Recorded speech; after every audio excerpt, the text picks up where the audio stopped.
ఈయన దగ్గర శరశ్చంద్ర చక్రవర్తి అనే ఒక భక్తుడు వచ్చేవాడు తరచుగా. అతడు ఢాకాలో చదివేటప్పుడు ఈ నాగమహాశయ చదివేటప్పుడు అదే కాలేజీలో కూడా ఇతను శరశ్చంద్ర చదువుతూ ఉంటాడు. ఈయనకంటే వయసులో చిన్నవాడు. ఈ శరశ్చంద్ర చక్రవర్తి సద్బ్రాహ్మణుడు. సంస్కృతము, ఇంగ్లీషు, ఉర్దూ, హిందీ అన్నీ బాగా చదువుకున్నవాడు. ఆయన డిప్యూటీ పోస్ట్ మాస్టర్గా ఉద్యోగం సంపాదిస్తాడు. తర్వాత ప్రమోషన్ పైన పోస్ట్ మాస్టర్ అవుతాడు. భగవద్భక్తి కలిగిన వాడు. తరచూ నాగమహాశయ దగ్గరికి వచ్చేవాడు. ఇలా నాగమహాశయ దగ్గరికి రావడం ఆయనకు అప్పటికే పెళ్ళై ఉంటుంది, చిన్నప్పుడే పెళ్ళై ఉంటుంది. వాళ్ళ మామగారికి ఇష్టం లేదు. అప్పుడప్పుడు ఆయన పేరు మదన్ మోహన్ బాదురి. ఈయన ఇట్లా పోతున్నాడు, ఎక్కడ చెడిపోతాడో, ఈ సంసారం పైన విముఖత ఎక్కడ కలుగుతుందో అని వచ్చి చూసి నాగమహాశయ యొక్క ఆ యొక్క పవిత్ర హృదయాన్ని, ఆ ప్రవర్తనను చూసి చాలా మంచివాడు, ఈయన దగ్గరే ఉండమని చెప్పి వెళ్ళిపోతాడు. ఈ శరశ్చంద్ర చక్రవర్తి తరచుగా వచ్చి ఆయనకు, అయ్యా నాకేదైనా ఉపదేశం ఇవ్వండి అని అంటాడు. గురువుగా నాకేదైనా ఉపదేశం, మంత్రోపదేశం చేయమంటే ఆయన ఎంతసేపటికి చేయడనమాట. ఎందుకు చేయడంటే, శాస్త్రాలు చెబుతాయి కదా, ఒక సద్బ్రాహ్మణుడు శూద్రుని దగ్గర నుంచి ఉపదేశం పొందకూడదు, కాబట్టి నేను నీకు ఉపదేశం చేయను అంటాడు. కానీ ఈ శరశ్చంద్ర చక్రవర్తి మాత్రం చాలా పట్టుబడతాడు. మీరే చేయకపోతే ఎట్లా, మీరు నాకు గురుతుల్యులు, ఈ భేదం ఎట్లా పాటిస్తారు, ఏ శాస్త్రమైనా కానీ కాక మీరు చెయ్యాలి అంటాడు. బలవంతంగా ఆయన చెప్పిన తర్వాత నీకు ఆ పరమేశ్వరుడే, పరమశివుడే ఉపదేశం చేస్తాడు, గురువుగా వస్తాడు నీకు అని చెప్తాడు. ఈయన శరశ్చంద్ర చక్రవర్తి అనుకుంటాడు, ఈయనేదో దాటవేయడానికి ఈ మాట అంటున్నాడు, అంతేగాని పరమశివుడు నాకు ఉపదేశించడానికి ఎట్లా వస్తాడు అని అనుకుంటాడు. ఇప్పుడు ఈ సందర్భం వచ్చింది కాబట్టి ఆ సన్నివేశం కొంచెం పొడిగిస్తాను. స్వామి వివేకానంద అమెరికా, ఐరోపా దేశాలు అంతా పర్యటన చేసిన తర్వాత 1897 ఫిబ్రవరి ప్రాంతంలో భారతదేశానికి తిరిగి వస్తాడు. కలకత్తా నగరానికి జనవరిలో కొలంబోలో దిగుతాడు. ఫిబ్రవరి ప్రాంతానికి గురుదేవుల యొక్క జన్మదినాన్ని గొప్పగా జరుపుకోవాలని, ఆ జన్మదినానికి ముందే పోవాలని ఆయన కలకత్తా నగరానికి వస్తాడు. అప్పుడు ఆలం బజార్ మఠ్ అని ఉంటుంది వీళ్ళకు, దాంట్లో ఆయన విశ్రాంతి తీసుకుంటూ ఉంటాడు. ఈ శరశ్చంద్ర చక్రవర్తి నాగమహాశయ దగ్గరికి పోతుంటాడు. ఆయనకు సంస్కృతంలో బాగా పరిచయం కాబట్టి సంస్కృతంలో రామకృష్ణ పరమహంస స్తోత్రాలను చాలా చక్కగా రాస్తారు. అది రామకృష్ణ పరమహంస శిష్యులందరికీ బాగా నచ్చుతుంది. అప్పుడప్పుడు ఈ నాగమహాశయతో పాటు అతను కూడా రామకృష్ణ మఠ్, ఈ రామకృష్ణ పరమహంసకు సంబంధించిన వ్యక్తులను కలిసేవారు. అందులో ఆలం బజార్ మఠకు కూడా వచ్చేవాడు. ఆలం బజార్ మఠకు వచ్చాడు. స్వామి వివేకానంద వచ్చిన తర్వాత ఆయనతో పరిచయం ఏర్పడుతుంది శరశ్చంద్ర చక్రవర్తికి. ఒకరోజు వేసవి కాలంలో స్వామి వివేకానంద ఆలం బజార్ మఠలో ఒక చాప మీద పడుకొని ఉంటాడు, విశ్రాంతి తీసుకుంటాడు. మధ్యాహ్న వేళగా బయలుదేరి ఈ శరశ్చంద్ర చక్రవర్తి వీలు చూసుకొని అక్కడికి వస్తాడు. స్వామి వివేకానంద పడుకుంటే దూరంగా కూర్చుంటాడు, కొంచెం ధ్యానంలో కూర్చుంటాడు. కూర్చున్న తర్వాత లేచి చూస్తే శివుడు ఉన్నట్టు కనిపిస్తుంది. ఆయనకు ఆశ్చర్యం వేస్తుంది. దూరంలో కూర్చున్నాడు చాప మీద, ఈయన అక్కడి నుంచి చూస్తాడు, అరే శివుడుగా కనిపిస్తున్నాడే అని మళ్ళీ కళ్ళు నులుపుకొని చూస్తాడు.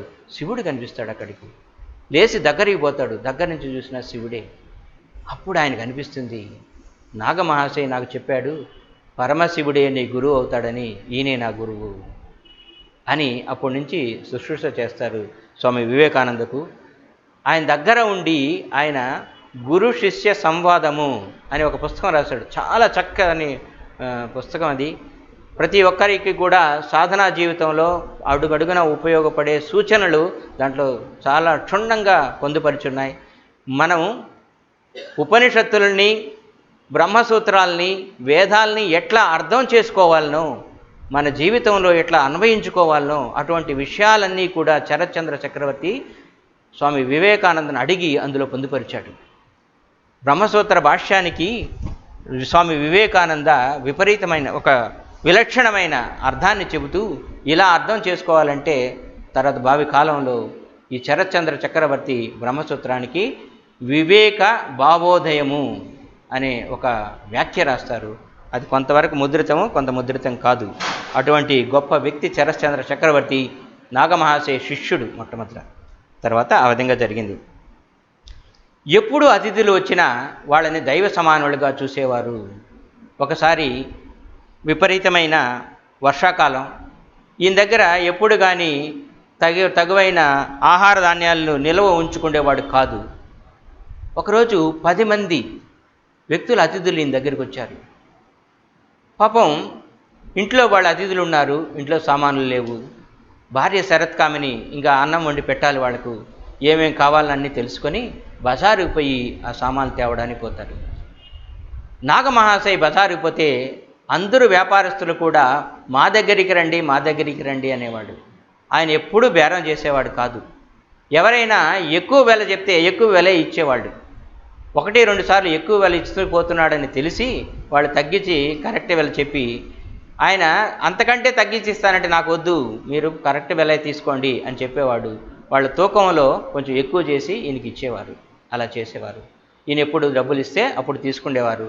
ముందు అప్పు అంతా కూడా సంవత్సరానికి ఒకసారి పాలు దగ్గర నుంచి ఈయనకి డబ్బులు వచ్చేది. ఇది నేను చెప్పాను, వ్యాపారంలో భాగం. తర్వాత ఆయన ఇంటి బాడుగు వచ్చేది, అవన్నీ పెట్టి తీర్చేవాడు. ఆ రోజు కూడా సామాన్లు తీసుకోవడానికి పోయాడు. ఈయన సామాన్లు తీసుకొని తనే మోసుకొని వస్తాడు, కూలీని ఎప్పుడు పెట్టుకోడు. ఎవరికి కానీ తన పనికి ఎవరూ బాధపడకూడదు. ఈయన వస్తువులు కొని వేరే వాళ్ళని ఎత్తున పెట్టి ఈయన నడిచిపోవడం జరగదు. అందుకని ఆయనే మోసుకొని వచ్చాడు. మోసుకొని వచ్చేటప్పుడు ఆయనకి విపరీతమైన కాలికి పెయిన్, కడుపంతా వడతిప్పేసి పడిపోతాడు, స్పృహ తప్పి పడిపోతాడు. పడిపోయిన తర్వాత కొంతసేపటి స్పృహ వస్తుంది. అయ్యో, అతిథులను 10 మందిని పస్తుబెట్టి ఈ దౌర్భాగ్య శరీరం ఈ అలసటకు ఇక్కడ పడిపోయిందే, భగవంతుడా దీనికి ఏమి నిష్కృతి అని చెప్పి పరుగున మళ్ళీ తీసుకొని అక్కడికి పోయి అన్నం వండి వాళ్ళకు దండం పెట్టి, స్వామి నన్ను క్షమించండి, నా పొరపాటు, ఎందుకంటే ఈ శరీరానికి నొప్పి ఒకటి తగిలింది, అందువల్లే రాలేకపోయినాను, లేకపోతే సకాలంలో మీకు భోజనం పెట్టేవాడిని అని వాళ్ళు చెప్పారు. ఒకసారి ఒక అతిథి వచ్చాడు వాళ్ళ ఇంటికి. ఆయనకి పాపం ఆహారం పెట్టారు. వీళ్లకు 3 ఇళ్ళుండే గదులు లాంటి ఉండేటి. అందులో 2లో వర్షం పడుతూనే ఉంటుంది, ఒక్క దాంట్లో మాత్రం వర్షం పడదు.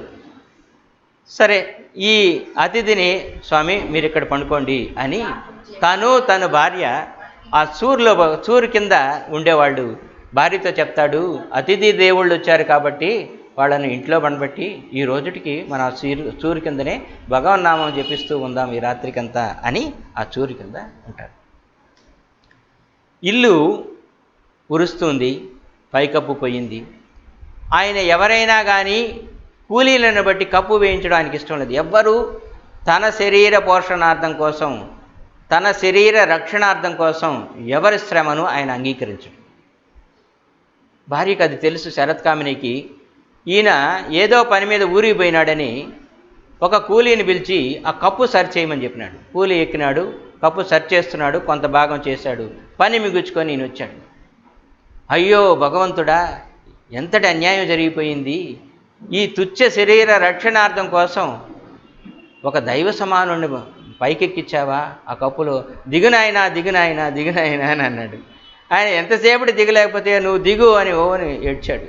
వచ్చిన తర్వాత ఆయన దిగొచ్చిన తర్వాత ఆయనకి విసనకర్ర వీసి ఆ పొగగొట్టం ఇచ్చి, పొగదాగనైనా సేద తీర్చు అని చెప్పి ఆ ధనం ఏదో ఉండేది ఇచ్చి పంపించేశాడు. అంటే తనకు ఎవరు కానీ అలా చేయడం ఇష్టం లేదు. రోజు కూడా ఆయన ఉన్న రోజులు సాయంకాలం రామకృష్ణ పరమహంస పూజ జరిగేది. పూజకు వచ్చిన వాళ్ళంతా పూజ చేస్తుంటే వాళ్ళకు విసనకర్ర వేయడం, వాళ్ళకి ఏదైనా పొగగొట్టడానికి పొగాకు వేసి గొట్టం అందించడం, వాళ్ళకి సపర్యలు చేయడంలోనే ఈయన కాలం గడుపుతూ ఉంటారు.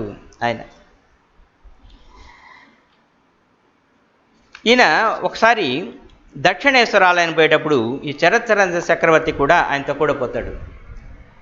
రామకృష్ణ పరమహంస వాయువ్యమూల గదిలో ఉంటాడు. ఆ గదిలో పోయినప్పుడు ఈయన చాలా ఉద్వేగానికి గురవుతారు నాగమహాశయ్. అయ్యో, భగవంతుడు నివసించిన గది ఇది, ఆయన పోయిన తర్వాత దాన్ని నేను చూడలేను, నా బాధను నేను తట్టుకోలేను అని వచ్చినవాడు చూసి వెనక్కి వచ్చేస్తాడు.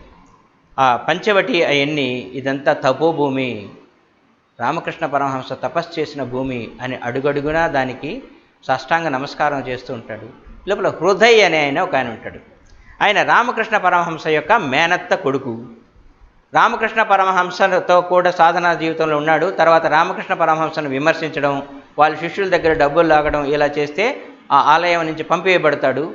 తర్వాత ఆయన జీవితం చాలా దుర్భరంగా గడుస్తూ ఉంటుంది. ఆ సమయంలో ఆయన ఏం చేస్తాడంటే బట్టలు అమ్ముకొని బతుకుతూ ఉంటాడు. అలా బట్టలు అమ్ముకొని బతుకుతూ తిరిగి ఆ రోజు మధ్యాహ్నం విశ్రాంతి తీసుకోవడానికి దక్షిణేశ్వరాలయానికి వస్తాడు. ఆ సందర్భంలో నాగమహాశయ ఆయన చూస్తాడు. చూసిన తర్వాత బోరున విలిపిస్తాడు హృదయ్, చూడు నాది ఎంత దౌర్భాగ్యమైన జీవితము, అటువంటి మహాత్ముడి దగ్గర ఉండి కూడా ఈరోజు పొట్ట కూటికి లేక ఇలా బతకాల్సి వచ్చింది అని ఆయన విలపించడం, కొన్ని రామకృష్ణ పరమహంసకు ప్రీతి అయిన పాటలు పాడడం చాలా సంతోషాన్ని కలిగిస్తుంది. ఒకసారి నాగమహాశయ్ కలకత్తా నగరానికి వచ్చినప్పుడు శారదమ్మను చూడాలి అని అనుకున్నాడు. నీలంబర్ ముఖర్జీ ఉద్యాన గృహం ఒకటి ఉంటుంది. అది బేలూరు మఠకు కొంచెం ఉత్తరాన ఉంటుంది. ఆ మఠంలో అక్కడికి ఈయన పోయినప్పుడు ముందు ప్రేమానంద స్వామి చూసి నాగమహాశయ వస్తున్నా అంటే అమ్మ చాలా సంతోషపడుతుంది.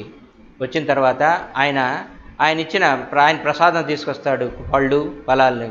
అవి ప్రసాదంగా అందరికీ పంచుతుంది. చాలా ఉత్కృష్టమైన పవిత్రమైన హృదయం మహాశయది అని చెప్పి, అప్పుడు ఆమె తిరిగిపోయేటప్పుడు ఆయనకు 2 ఇస్తుంది. ఒక మామిడి పండు, ఒక వస్త్రం ఇస్తుంది. మామిడి పండు ఆయన తీసి, మామూలుగా ఇచ్చిన మామిడి పండుని ఏం చేస్తాం, తింటాం కదా, ఆయన తలకు పూసుకుంటాడు. ఎందుకంటే అమ్మ ఇచ్చింది కదా, పవిత్రమైంది, ఇది కడుపులోకి పోతే ఎట్లా అని. ఆ వస్త్రాన్ని భద్రంగా పెట్టుకొని ఆయన ఎప్పుడైనా కానీ పూజ సామాగ్రి తీసుకురావని పోయేటప్పటికి ఈ వస్త్రాన్ని తలకు చుట్టుకొని పోయేవాడంట. పూజ సామాన్ తెచ్చేవాడు, మళ్ళీ భద్రంగా తీసి శుభ్రంగా పెట్టి అక్కడ పెట్టుకునేవాడు. అంత శారదమ్మ అంటే అంత భక్తి ఎనుకు అనేవాడు నాగమహాశయ్. అయ్య కంటే అంటే తండ్రి కంటే అమ్మ దయాద్ర హృదయురాలు, ఆమె దయ ముందు ఈమె తన్ని చాలా తక్కువేను అని చెప్పేవాడు. అంటే రామకృష్ణ పరమహంస కంటే కూడా శారదమ్మ దయ అంత గొప్పది అని చెప్పేవాడు. ఈయనకి పాపము అంతంత మాత్రం ఆదాయ వసతులు. ఒకసారి చలికాలం, విపరీతంగా చలి ఉంటుంది. ఆయనకి పాపం కప్పుకోవడానికి దుప్పటి కూడా లేదు. ఒక మంచి దుప్పటి, రజాయి లాంటిది కొని గిరీష్ చంద్ర ఘోష్ తనకు తెలిసిన వ్యక్తితో ఈ దియోబాగ్ గ్రామానికి పంపిస్తాడు. పంపించినాక కొన్ని రోజుల తర్వాత ఆ దియోబాగ్ గ్రామస్తుడు ఒకరు కలకత్తా నగరానికి వస్తే, అయ్యా నాగమహాశయ బాగున్నారా అని చెప్తూ, ఇది ఈయనకి కూడా పరిచయస్తుడు కాబట్టి నేను ఒక రజాయి పంపించాను, ఆయన దాన్ని ఉపయోగించుకుంటున్నాడంటే ఆయన తలకు జుట్టుకుంటున్నాడు అండి అని చెప్పాడు. అంత పెద్దది తలకు జుట్టుకొని తిరగడం చాలా కష్టం. ఈయన వెంటనే సమయం చూసుకొని ఈ దియోబాగ్కి వస్తాడు. బ్రతిమలాడి అది నాకు ఇచ్చేసేయ్యా అని వెనక్కి తీసుకెళ్ళిపోతాడు. ఎందుకంటే గిరీష్ చంద్ర ఘోష్ లాంటి గొప్ప మనిషి ఇలా చేయడం అనేది, అంత ఆయన ఇచ్చిన దాన్ని కప్పుకోవడం అనేది, ఈ తుచ్చమైన శరీరానికి అంత పవిత్రమైన వస్త్రాన్ని కప్పడమా, దీనికి తలకే జుట్టాలి అని ఆయన తలకు దుడుచుకొని తిరిగేవాడు అనమాట. ఒకరోజు బేలూరు మఠలో స్వామి వివేకానంద ఉండేటప్పుడు అక్కడికి వచ్చాడు ఈ నాగమహాశయ్ ఆయన చూడటానికి.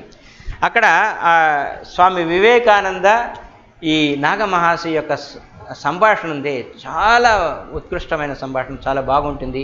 మీకు అవకాశం ఉంటే మీరు అన్నీ చదవండి, దాంట్లో ముఖ్యమైన భాగాలు చెప్తాను. ఆయన నాగమహాశయ్ స్వామి వివేకానందను చూస్తూనే సాష్టాంగ నమస్కారం పెట్టాడు. పెట్టి దండం పెట్టి నిలబడుకొని, ఈరోజు నాకు శివదర్శనమయ్యింది అంటే ప్రత్యక్షంగా శివుడే ఈ రూపాన్ని ఉన్నాడు కదా అని అన్నాడు. సరే, ఆయన లేపి తీసుకొని ఆ రోజు బేలూరు మఠలో ఆయన ఈ ఉపనిషత్తుల గురించి చెబుతున్నాడు తన శిష్యులకందరికీ, బ్రహ్మచారులకందరికీ. వాళ్ళతో ఏం చెప్తాడంటే, ఈరోజు అనాధ్యయన దినము, మీరు అన్నీ మానేయండి, ఈ నాగమహాశయ వచ్చాడు కాబట్టి ఆయన దగ్గరే మీరు కూర్చోండి అని అన్నాడు. అంతే, ఆయనకు ముందు కూర్చున్నారు. ఆయనకు దండం పెట్టడానికి పోయారు వీళ్ళు. ఆయన ఎప్పుడు ఎవరు కానీ తన కాళ్లపైన పడడం ఆయనకి ఇష్టం లేదు. ఒకరిద్దరు పడితేనే ఆయన చాలా బాధపడుతుంటాడు. వివేకానంద స్వామి అంటే వద్దున ఆయనకు బాధ కలిగించద్దండి అని చెప్తాడు. ఆయన ఒక మాట అంటాడు, మేము దిమ్మరులము, ప్రపంచమంతా తిరుగుతున్నాము, స్వామి యొక్క మహత్యాన్ని మీరే కనుక్కోగలిగారు, రామకృష్ణ పరమహంస మహత్యాన్ని పూర్తిగా, అటువంటి గొప్పవారు మీరు అని చెప్పి తర్వాత మీరు మీలాంటి ఉత్తమ పురుషులు మా మఠంలో ఉంటే మంచిది, నలుగురికి మేలు జరుగుతుంది, వచ్చిన వాళ్ళకంతా బాగుంటుందంటే నాగమహాశయ అంటాడు, రామకృష్ణ పరమహంస నన్ను గృహస్థుడిగా ఉండమన్నారు, మా స్వగృహంలోనే ఉండమన్నాడు, కాబట్టి నేను రాను అని అంటాడు. అంటే స్వామి వివేకానంద అంటాడు, నేను ఒకసారి మీ ఊరికి రావాలనుకుంటున్నానంటే, అయ్యో శివుడే మా ఇంటికి వస్తానంటే ఎంత అదృష్టం మాది, తప్పకుండా మీరు రండి అని అంటాడు. అది ఇప్పుడు జరగదు, నాగమహాశయ చనిపోయిన తర్వాత పోతాడు స్వామి వివేకానంద. అప్పుడు ఆయన భార్య ఉంటుంది శరత్కామిని. ఆ ఘట్టం కూడా చాలా అద్భుతంగా ఉంటుంది. 1901లో పోతాడు ఆయన అక్కడికి. 1901లో తూర్పు బెంగాల్ అంతా చూసి పోయేటప్పుడు, అప్పుడు ఈయనకు తీవ్రమైన వ్యాధులు ఉంటాయి స్వామి వివేకానందకు. ఆయనకు డయాబెటిక్ నెఫ్రోపతి, ఆస్తమా, డయాబెటీసు, ఒళ్ళంతా కూడా వాచిపోయి ఉంటుంది, నిద్ర లేదు, ఉబ్బసం. ఇటువంటి పరిస్థితుల్లో తూర్పు బెంగాల్ పోయినప్పుడు నాగమహాశయ ఇల్లును దర్శించుకోవాలని పోతాడు. ఇంట్లో ఆయన పటం పెట్టుంటారు, ఆ పటానికి నమస్కారం పెడతాడు. స్నానం చేసి రావాలని పోతాడు. స్నానం చేసి వచ్చిన తర్వాత ఆమె అన్నం పెడుతుంది శరత్కామిని. పెట్టిన తర్వాత ఆయన నిద్రపోయి ఆ రోజంతా పగులంతా రాత్రంతా నిద్రపోతాడు. నా జీవితంలో ఎప్పుడు ఇంత ప్రశాంతంగా నిద్రపోలేదు అని అంటాడు స్వామి వివేకానంద. ఆ ఇంట్లో అంత గొప్ప ప్రదేశం ఇది, ఎందుకంటే నాగమహాశయ నివసించిన ప్రదేశం కాబట్టి అని. ఆయన వెళ్ళిపోయేటప్పుడు నాగమహాశయ భార్య ఒక వస్త్రం ఇస్తుంది శరత్కామిని, దాన్ని తల చుట్టుకొని పోతాడు. ఎప్పుడు కూడా ఆయన దాన్ని భుజానికి కానీ ఒళ్ళకి ఎప్పుడు తలపైనే పెట్టుకునేవాడు, అంత గొప్పగా చూశాడు. అది అంటే ఈయన అంటాడు, అయ్యా నేను ఏదేదో పనులు చేస్తున్నాను, ఇది కొందరు నచ్చుతున్నారు, కొందరికి నచ్చలేదు, నేను చేసే పనులన్నీ మంచివేనా కాదా అని అడుగుతాడు స్వామి వివేకానంద నాగమహాశయను. అయ్యా మీ గొప్పతనం ఎవరికి తెలిసింది? ఒక్క రామకృష్ణ పరమహంసే మిమ్మల్ని పూర్తిగా అర్థం చేసుకోగలిగినారు. మిగతందరూ కూడా ఆయన చెప్పినాడు కాబట్టి నమ్మినారు, మిమ్మల్ని తెలిసి కాదు. మీరు రామకృష్ణులు అభిన్నులు, నాణ్యానికి ఒకవైపు ఆయమైతే రెండో వైపు మీరు. మీ సంకల్పం ఏదో అదే రామకృష్ణుల సంకల్పం కూడా. మీరు ఏం చేస్తున్నారో అది తప్పకుండా రామకృష్ణుల మనోలో ఏముందో అదేను మీరు చేస్తున్న సంకల్పం ఏదో అదే మీ నుంచి ఇలా వస్తుంది అని. అంటే స్వామి వివేకానంద ఒక మాట అన్నాడు నాగమహాశయతో, అయ్యా నాకు ఆరోగ్యం సరిగా లేదు, ఈ శరీరం ఎప్పుడూ దుర్బలంగా ఉంది, ఈ విధంగా ఉంది, దీనికి ఏం చేయాలి అంటే, మీ ఆరోగ్యం చూసుకోవాల్సిన బాధ్యత వీళ్ళందరిది, మీది రత్నాల పేటిక. మానవాళి దానికి ఉత్కృష్టత రావాలి అంటే, మానవాళి ఉద్ధరింపబడాలి అంటే మీ శరీరాన్ని వాళ్ళు నిలుపుకోవాలి, అది వాళ్ళ బాధ్యత. అలా చేస్తేనే మానవాళికి మనుగడ ఉంటుంది, వాళ్ళు ఇలా చేస్తారు అని. ఇంకొక ఘట్టం చెప్తాను. ఒకసారి ప్లేగ్ వ్యాధి వస్తుంది. కలకత్తా నగరం అంతా కూడా మనుషులు, పేదలు, నిరుపేదలు, ధనికులు అందరూ కూడా కలకత్తా నగరాన్ని వదిలి వెళ్ళిపోతున్నారు. పాల్ అనేవాళ్ళు చాలా ధనవంతులు, వాళ్ళు కూడా ఈ ప్లేగ్ వ్యాధి వచ్చింది కాబట్టి ఇంటి నుంచి వెళ్ళిపోవాలనుకుంటారు. నాగమహాశయ నమ్మకస్తుడు కాబట్టి ఆయన పిలిపిస్తాడు. అయ్యా మా ఇంటి బాధ్యతలు మీరు చూసుకోండి, ఇక్కడ ఉండండి అని ఆయన చెప్పేసి వెళ్ళిపోతాడు. దాంట్లో ఒక గుమస్తా బ్రాహ్మణుడు, ఒక నౌకరు, వీళ్ళు ముగ్గురే ఆ ఇంట్లో ఉంటారు. ఒక 4-5 రోజుల్లో ఆ గుమస్తాకు ప్లేగు వ్యాధి సోకుతుంది, ఆయన చనిపోతారు. ఎవరు రారు అక్కడికి. బలవంతంగా ఎవరికో డబ్బులు ఇచ్చి ఆయన అంత్యక్రియలు చేపిస్తాడు. ఈ ప్లేగు వ్యాధి అంతా నయమైపోయిన తర్వాత మళ్ళీ పాలు వస్తారు. వచ్చినప్పటికీ ఆయన ఇంటిలో ఒక చిల్లి గవ్వ కూడా ఖర్చు చేయబడదు. ఏ వస్తువు ఎట్లుందో అట్లనే అంతా కూడా తిరిగి వాళ్ళకి ఇస్తారు. ఒకరోజు గిరీష్ చంద్ర ఘోష్ను కలవాలి అనిపోయినాడు ఈ నాగమహాశయం. మాటల సందర్భంలో స్వామి నిరంజనానంద, ఆయన రామకృష్ణ పరమహంస యొక్క భక్తుడు, ఆయన మాటల సందర్భంలో ఈ నాగమహాశయత అన్నారు, అయ్యా మీరెప్పుడు నేను అల్పుడు అని అనుకుంటుంటారు, అలా అనకూడదు. మన గురువు గారు ఏం చెప్పినారంటే, నేను పాపిని, నేను అల్పుణ్ణి అనుకుంటూ ఉంటే నువ్వు అదే తయారవుతావు, అట్లా ఎప్పుడు అనుకోకూడదు అని మన గురువు గారు చెప్పినారు కదా. అంటే ఈయన బాగా యోచన చేసి, అవును, నేను అల్పుణ్ణి అయినప్పుడు నేను అల్పుణ్ణి కాదు అని నేను ఎట్ట అనుకుంటాను? నాకు ప్రత్యక్షంగా కనిపిస్తుంది నేను అల్పుణ్ణిని, నేను అల్పుడిని కాను అని ఎట్ట అనుకుంటున్నాను అని అనుకున్నాడు. ఇంటికి పోయినాడు. ఇంటికి పోయినాక యోచన చేశాడనమాట. నిరంజనానంద స్వామి ఇలా చెప్పాడే, వాళ్ళంటే భక్తులు, వాళ్ళు చాలా గొప్పవాళ్ళు, వాళ్ళు గొప్ప అనుకోవడంలో తప్పులేదు. నిరంజనానంద స్వామి, గిరీష్ చంద్ర ఘోష్, నేను అల్పుణ్ణి, ఒకవేళ నేను అల్పుణ్ణి కాను అనుకుంటే యథార్థాన్ని కప్పిపుచ్చిన వాడిని అవుతాను కదా, అది ఆ దోషం కూడా నాకు ఉంటుంది కదా అనుకునేవాడు. ఒక సందర్భంలో రామకృష్ణ పరమహంస స్వామి వివేకానందకు నాగమహాశయని పరిచయం చేస్తుంటాడు. నాగమహాశయని పరిచయం చేసి, ఈయన చాలా పవిత్రుడు, ఈయన యొక్క భావాలన్నీ కూడా స్వచ్ఛమైనటి, ఆయనలో ఎటువంటి నటన లేదు అని చెప్తాడనమాట. ఎందుకంటే ఆయన భావన ఏది ఉందో అదే వ్యక్తపరిచేవాడు కాబట్టి ఆయనకు అటువంటి దోషం ఎప్పుడూ ఉండదు. ఆయనకు జీవుల ఎడల పరమ కారుణ్యం. ఎవరైనా జీవహింస చేస్తున్నారంటే ఆయనకు గిట్టదు. దియోబాగుకు పక్కనే కొంత దూరం ఒక ఫ్యాక్టరీ ఉంటుంది. దాంట్లో ఆంగ్లేయ ఉద్యోగులు కొంతమంది ఉంటారు. వాళ్ళు తుపాకులు తీసుకొని పక్షుల్ని వేటాడడానికి దియోబాగ్కి వస్తారు. ఒకసారి తుపాకి మోగుతుంది, అది వినిపెడుతుంది ఈ నాగమహాశయకి. వెంటనే పరుగున పోతాడు. అయ్యా ఆపండి, పక్షులను చంపొద్దండి, నోరు లేని జీవాలవి, ఎందుకు వాటిని చంపి మీరు పాపాన్ని ఒడిగొట్టుకుంటారు అంటారు. ఆంగ్లేయులు వాళ్ళకు వేట సరదా, అందుకని అందులోనూ ఈయన భారతీయుడైనాడు, ఈయన మనకు బానిస, ఆయన నాకు చెప్పేది ఏంది, నువ్వేది నాకు చెప్పేది పో అని చెప్పి వీళ్ళు వేటాడడం మొదలుపెట్టాడు. వెంటనే పోయి తుపాకులు పట్టుకున్నాడు. 2 తుపాకులు పట్టుకున్నారు. వాళ్ళు ఎంత గుంజుకున్నా తీసుకోలేకపోయారు. ఇతడు దుర్బలుడైనా వాళ్ళు బలిష్ఠులైనా ఎంత గట్టిగా పట్టుకున్నారు. ఈయన సంకల్పం ఎంత దృఢమైందంటే ఆ పట్టుకున్న తుపాకీని వాళ్ళు తీసుకోలేకపోయినారు. అంతే, 2 చేతుల నుంచి లాక్కొని ఇంటికి తీసుకెళ్ళిపోయాడు. వాళ్ళకు చాలా కోపం వచ్చింది. వీడిని ఏం చేస్తానో చూడండి, జైల్లో పెట్టిస్తాను అని తిరిగి తన నివాసాన్ని కార్ఖానం దగ్గరికి పోయి పోలీస్ స్టేషన్కి పోయి కంప్లైంట్ ఇవ్వడానికి పోయాడు. ఇది తీసుకొని వెళ్ళిపోయిన తర్వాత నాగమహాశయ, అయ్యో భగవంతుడా, ఇటువంటి దృశ్యాన్ని చూడాల్సి వచ్చింది, ఇటువంటి క్రూరులు నా ముందు ఈ విధంగా ఏదో చేయాల్సి వచ్చింది అని చాలా ఆవేదనతో ఇంకొక మనిషిని పిలిచి, అయ్యా ఈ తీసి వాళ్ళకి ఇచ్చేసేపోండి అని చెప్పి పంపిస్తారు. ఆయన పోలీస్ స్టేషన్ పోయే లోపల ఆయనకు కూడా ఎందుకో మనసు మెత్తబడుతుంది. ఇవి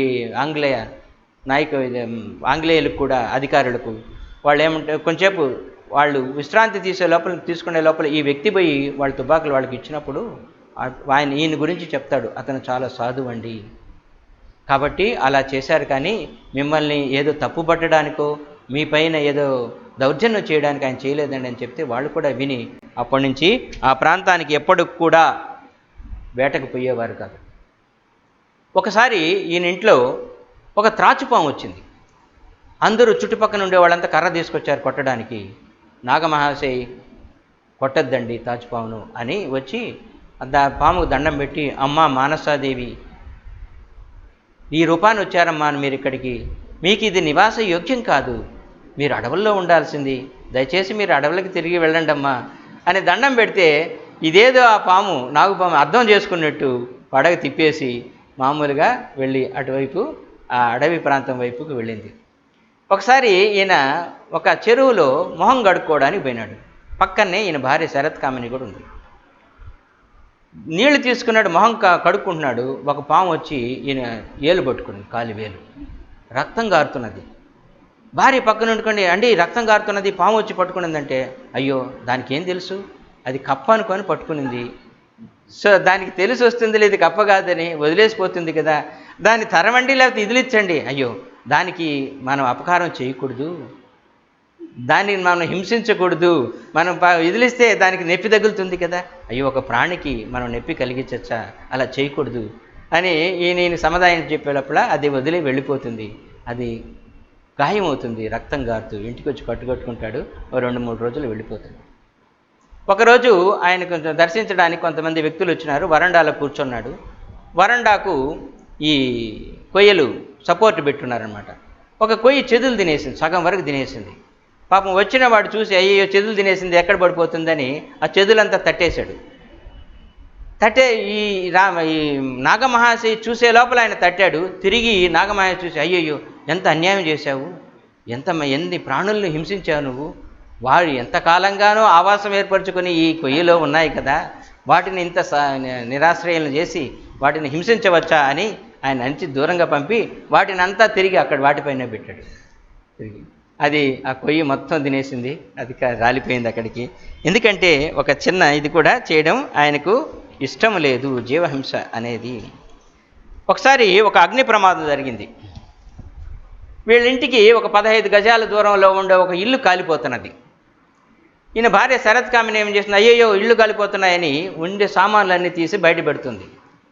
నాగమహాశయ పిలిచి, దౌర్భాగ్యరాల, తుచ్చమైన సామాన్లు తీసి అక్కడ పెడుతున్నావా, భగవంతుడు అగ్ని రూపాన్ని ఇక్కడికి వచ్చాడు, చూడు, దండం పెట్టు, ఆయన తీసుకుపోవాలంటే తీసుకుపోతాడు, ఉంచాలంటే ఉంచుతాడు, ఇది మన నిర్ణయం పైన ఏమైనా జరుగుతున్నదా అని చెప్పి ఈయన భగవంతుని స్తుతించడం మొదలుపెట్టాడు. అది ఏమి ఆశ్చర్యమో, ఆ 15 గజాల్లో వచ్చిన మంట అక్కడే ఆరిపోయింది. ఈయనకి వీళ్ళు కానీ కాలకుండానే పోయింది. అట్లా ఒకరోజు ఈయనకి అతిథులు వచ్చారు. పాపం ఈయనకుండే గది అంతా వాళ్ళకి ఇచ్చేశారు, ఇంక లేదు గది. వంటింట్లో పండుకున్నాడు. పండుకున్నప్పుడు రాత్రి ఒక పిల్లి వచ్చి ఆయన కంటిని గీరేసింది. కన్ను గుడ్డు బయట వచ్చేది, తెల్ల గుడ్డు అంతా బయట వచ్చేటట్టు. భార్య అంతా ఏడుస్తుంది, అయ్యో పాపం అంటే ఆయన అంటాడు, నా ప్రారబ్ధ కర్మ శేషం మిగిలి ఉంటుంది, దాన్ని తీసివేయడానికి భగవంతుడు ఈ రూపాన్ని వచ్చాడు, అది తీసేశాడు, ఇక నా ప్రారబ్ధం పోయింది. చూడండి, మనం ఏమన్నా ఎవరైనా కానీ ఏమనుకుంటామంటే, అయ్యో ఈ పిల్లికి ఏమైంది, ఇటువంటి కొట్టి చంపాలి, మన దగ్గరికి ఎందుకు రానిచ్చాలని అనుకుంటాం. కానీ నా ప్రారబ్ధ కర్మ శేషాన్ని తీయడానికి భగవంతుడు ఈ రూపాన దూతను పంపించాడు, అది తీసేసింది, ఇక నాకు బాగైపోతుంది అంటాడు. కొన్ని రోజులు కట్టించుకున్నాడు ఆయన, అది కన్ను బాగైపోయింది. ఇలాంటి ఒకరోజు ఆయనకు భక్తులు చాలామంది వచ్చేవాళ్ళు. ఆయన భక్తుల్లో ఆయన భార్య కూడా చాలా భక్తిగా చూసేది. భార్య అమ్మ, శరత్కామిని అమ్మ నాగమహాశయ అంటే చాలా భక్తితో ఉండేది. ఆమె ఈయన నాగమహాశయ కలకత్తా నగరంలో ఉండేటప్పుడు ఆయనతో పాటు కలకత్తా నగరంలో ఉంటారు భార్య, వాళ్ళ అమ్మ కూడా. గంగా నది ఒడ్డున ఉదయాన్నే స్నానం చేసి శివలింగంలాగా తయారు చేసి పూజ చేసి వచ్చేది వాళ్ళ అత్త, అంటే నాగమహాశయ అత్త. పాపం రోజు చేసేది. ఒకరోజు పూజ చేసేటప్పుడు ఆ శివలింగం పగిలిపోతుంది పైబాగా. ఆమెకి చాలా బాధ వేస్తుంది, ఓ నేడుస్తుంది, అయ్యో దోషం జరిగింది, ఏదో నాకు జరగరాంది జరిగిపోతుంది, ఏదో దుష్ట కార్యక్రమం జరగబోతుంది, దుష్ట శకునం ఇది, భగవంతుని శిరస్సు పగిలిపోయింది కదా, శివుని శిరస్సు అని ఏడుస్తూ ఉంటుంది. నాగమహాశయ గంగాలో స్నానం చేసి అటు చూస్తూ ఉంటే వాళ్ళ అత్త ఏడుస్తుంటుంది. ఏమమ్మా ఏమైందంటే, అయ్యో ఇట్లా అయిపోయిందంటే, నీకేం కాదు, నువ్వు వచ్చేసేయండి, మీకు అన్నీ సవ్యంగానే జరుగుతాయని ఇంటికి తీసుకొచ్చిన తర్వాత ఆ రోజు రాత్రి కల వస్తుంది దానికి. కలొస్తే కలలో శివుడు వస్తాడు. శివుడు వచ్చి ఆమెకి అన్నీ చెప్పిపోతాడు. ఉదయంతో నుంచి చాలా సంతోషంగా ఉంటుంది, తన పూజ కార్యక్రమాలు చేస్తూ ఉంటుంది. మళ్ళీ ఎప్పుడు కానీ అట్లాంటి విసుగుతో శివలింగాలు చేయదు. అడిగితే పక్క ఆమెకు తెలిసిన వ్యక్తులు అడుగుతారు, ఏమమ్మా మీరంతా ఏడుస్తున్నారు కదా, ఇప్పుడు సంతోషంగా ఉన్నారు, ఏమైందంటే, రాత్రి నాకు శివదర్శనం అయింది కలలో, శివుడే చెప్పాడు, ప్రత్యక్షంగా నా అల్లుడే శివుడే అయి ఉండగా నేను ఇంకొకరిని కొలవాల్సిన అవసరం ఎందుంది, కాబట్టి ఇక నాకు ఇసుకతో విగ్రహాలు తయారు చేసి చేయడం అనేది బాగలేదు అని. ఇలాంటి ఘట్టాలు చాలా ఉన్నాయి ఆ జీవితంలో, మీరు కూడా తెలుసుకోండి. కాలాతీతం అవుతున్నది కాబట్టి ఇంతటితో ఆ ఘట్టాలు వదిలేసి చివరి ఘట్టమైన నాగమహాశయ యొక్క అంత్య దశను గురించి కొంచెం వివరంగా చెప్తాను. చాలా అద్భుతంగా ఉంటుంది అది కూడా.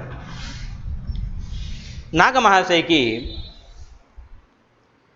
1899 నవంబర్ ప్రాంతంలో తీవ్రంగా జబ్బు చేస్తుంది. నాగమహాశయకి ఆయన భార్య శరత్కామినికి ఈ శరత్చంద్ర చక్రవర్తి అంటే చాలా ప్రీతి. ఆయన కొడుకులాగానే చూసుకుంటూ ఉంటారు. శరత్చంద్ర చక్రవర్తి 1899లో ఎక్కువ భాగం బేలూరు మఠలో గడుపుతూ ఉంటాడు. నాగమహాశయకి జబ్బు చేసిందని ఆమె టెలిగ్రామ్ పంపిస్తుంది, వెంటనే రండి అని. ఆ దియోబాగ్ నుంచి టెలిగ్రామ్ పంపిస్తే ఆ టెలిగ్రాము శరత్చంద్ర చక్రవర్తి చేరుతుంది. శరత్చంద్ర చక్రవర్తి పరిస్థితి అప్పుడు ఎట్లా ఉందంటే, ఆయన ఉపనిషత్తులు, సంస్కృతము, ఆ మఠం బ్రహ్మచారులకు వీళ్ళందరికీ చెబుతున్నారు. స్వామి వివేకానంద వచ్చిన తర్వాత స్వామి వివేకానంద అధ్యయన కేంద్రము అనేదాన్ని ఒకదాన్ని కలకత్తా నగరాల్లో పెట్టి ఉపన్యాసాలు ఇస్తున్నారు. దాంట్లో హిందూ ధర్మాన్ని గురించి ఒక ఉపన్యాసం చెప్పాలి అని ఈ శరత్చంద్ర చక్రవర్తిని కోరారు. అది ఆ మరుసటి రోజు ఆ ఉపన్యాసం ఉంటుంది. పాపం ఈయన చాలా కష్టపడి హిందూ ధర్మాన్ని గురించి, సంస్కృతాన్ని గురించి చాలా ఉపన్యాసాన్ని తయారు చేశారు. ఈ లోపల ఈ టెలిగ్రామ్ వచ్చింది. ఈ టెలిగ్రామ్ విషయం లాటు మహాశయికి తెలుస్తుంది. స్వామి అద్భుతానందను సలహా అడుగుతాడు శరత్చంద్ర చక్రవర్తి. అయ్యా, ఇట్లా నాగమహాశయికి చాలా జబ్బు చేసిందని నాకు టెలిగ్రామ్ వచ్చింది, నేనేం చేయాలి అని. అద్భుతానంద స్వామి అంటాడు, నువ్వు వెంటనే వెళ్ళిపో. అటువంటి మహాత్ముని సేవించుకుండే అవకాశం నీ జీవితంలో ఇంక దొరకదు. హిందూ మతాన్ని గురించి నువ్వు ఎన్నిసార్లైనా చెప్పచ్చు, మళ్ళీ ఎక్కడైనా చెప్పచ్చు, ఈ అవకాశం మళ్ళీ వస్తుంది, నువ్వు వెళ్ళిపో అంటాడు. వెంటనే ఈయన దగ్గర డబ్బులు కూడా లేవు. పక్కన అక్కడక్కడ వాళ్ళు ఆయన బోట్లో పోవడానికి కొంచెం డబ్బులు సేకరించిస్తే వెంటనే బయలుదేరి ఆయన దియోబాగ్కి వచ్చాడు శరత్చంద్ర చక్రవర్తి. శరత్చంద్ర చక్రవర్తి వచ్చేటప్పుడు ఇక్కడ పరిస్థితి ఎట్లా ఉందంటే, ఆయనకి విపరీతమైన కాలికి పెయిన్, విరోచనాలు, నెత్తురు బంక, మనిషి లేలేని పరిస్థితి. ఆయన వరండాలో పడుకొని ఉన్నాడు. నవంబర్ మాసం, చలి. ఆయనకు ఒక పరదా కట్టారు. ఆ పరదా నిండికి రంధ్రాలే. చలికి విపరీతంగా ఉంది. వచ్చిన తర్వాత నాగమహాశయుని భార్యతో అడుగుతాడు శరత్చంద్ర చక్రవర్తి, అమ్మ ఎందుకు వరండాలో పెట్టారమ్మా, ఇంట్లో పెట్టకూడదంటే ఆయన నేను ఉండనన్నాడు. నేను వరండాలోనే ఉంటాను, నన్ను వరండాలోనే ఉంచండి అని అన్నాడు అని. సరే, ఈయన ఏదో కొంచెం ఆ చలిని తట్టుకునేటట్టు అది కొంచెం సెర్చ్ చేసి ఆయన దగ్గర భగవద్గీత, ఉపనిషత్తులు, భాగవతం ఎప్పుడు పారాయణ చేసేవాడు. ఆయనకు భగవంతుని యొక్క ఈ విషయాలే ఎప్పుడు ఆయన దగ్గర స్తోత్రాలయ్యి చెప్పేవాడు. ఆయనకు కాళీ పూజ చేయాలి అని మనస్సులో సంకల్పం కలిగింది ఈ నాగమహాశయికి. అందుకని కాళీ పూజకు సంబంధించిన సామగ్రిని అంతా చేస్తారు. కాళీ విగ్రహాన్ని తయారు చేస్తారు. ఈయన లేలేని పరిస్థితి. అందుకని కాళీని ఎక్కడ పెట్టాలనో ఈ శారదానంద స్వామి కూడా ఆ సమయానికి ఆ దియోబాగుబోతాడు. శారదానంద స్వామి సూచన ప్రకారం ఆ విగ్రహాన్ని తీసుకొచ్చి ముందు నాగమహాశయికి చూపిస్తారు. అద్దయ్య, కాళీ విగ్రహం తెచ్చాము చూడండి, దీన్ని పూజకు పెట్టబోతాము అని చెప్పి. ఆ విగ్రహాన్ని చూస్తే పండుకున్నవాడు కూర్చుంటాడు. సార్ లేచి ఉన్నట్టుండి కూర్చొని ధ్యాన స్థితిలోకి వెళ్ళిపోతాడు. ఎక్కడ స్పృహ లేదు, పట్టి చూసినా ఏమి నాడి ఆడడం లేదు, శ్వాస ఆడడం లేదు. అందరికీ భయం వేస్తుంది. అయ్యయ్యో, ఊరక ఉన్నాయని అట్లా వదిలేస్తుంటే బాగుండు, ఒక విగ్రహం తీసుకొచ్చి పూజ చేయాలనుకున్నాం, పూజ కోసం దాన్ని చూపించాలనుకున్నామని. శరత్కామని ఓని ఏడుస్తుంది. గంటన్నర 2 గంటలు అవుతుంది, ఆయనకి స్పృహ రాలేదు. ఈ లోపల ఇంకేంది అంతా అయిపోయిందని ఏడుస్తుంటే శారదానంద స్వామి శరత్కామినితో, లేదమ్మా, ఆయన మళ్ళీ స్పృహలోకి వస్తారు, మీరు గమ్మనుండండి అని అమ్మ కాళీ నామాన్ని ఆయన చెవులో గట్టిగా చెప్తారు. ఆయనకు మళ్ళీ స్పృహ వస్తుంది. స్పృహ వచ్చినప్పుడు ఏం పూజ అయిపోయింది అని అడుగుతాడు. లేదు, మీకు చూపించాం కదా, ఇంక పూజ మొదలు పెడతాము అని చెప్పి తీసుకుపోయి పూజ మొదలు పెడతారు. పూజ అయిపోయిన తర్వాత ఈయనకు శరత్చంద్ర చక్రవర్తి పక్కన కూర్చోబెట్టుకొని, అయ్యా, నువ్వు ఏమేమి తీర్థాలు చూసావో నాకు చెప్తే రామకృష్ణ పరమహంస ఇప్పుడు నాకు అవన్నీ చూపిస్తాడు అని అంటాడు. సరే, శరత్చంద్ర చక్రవర్తి అప్పుడే హరిద్వార్కు పోయి చూసి వచ్చిన్నాడు కొంతకాలం క్రితమే. హరిద్వార్ చూశానండి అంటాడు. అంటే ఈయన గంగానది కనిపిస్తుంది, గంగానది గట్టున ఆ స్నాన ఘట్టాలు కనిపిస్తున్నాయి, కొండపైన చండీ కనిపిస్తుంది, ఆ సాధువులు వచ్చి అంటే కళ్ళకు కట్టినట్టు ఈయన ఎప్పుడూ చూడలేదు. శరత్చంద్ర చక్రవర్తి ఏమి చూశాడో దానికంటే స్పష్టంగా అన్ని వివరాలు చెప్తున్నాడు. అన్నీ అయిపోయిన తర్వాత ప్రయాగ అంటాడు. ప్రయాగ కనిపిస్తుంది, యమునా నది, గంగా నది ఒడ్డున భరద్వాజాశ్రమం. అయ్యో, భరద్వాజాశ్రమం లేదే, ఇక్కడ ఉండాలని ఏమైంది అంటే కనపడింది. తర్వాత ఇవన్నీ చెప్తుంటాడు. సాగర సంగమ తీర్థం, గంగాసాగర్ అంటారు. అది గంగా నది సాగరంలో కలయడం, అది కూడా వాళ్ళకి పవిత్రం. అక్కడ ఆ దృశ్యాలను కాశీ, పూరి ఇవన్నీ ఆయన చెబుతూ ఉంటే ఆ దృశ్యాలన్నీ ఆయనకు కళ్ళకు కట్టినట్టు కనిపిస్తూ ఉంటాయి.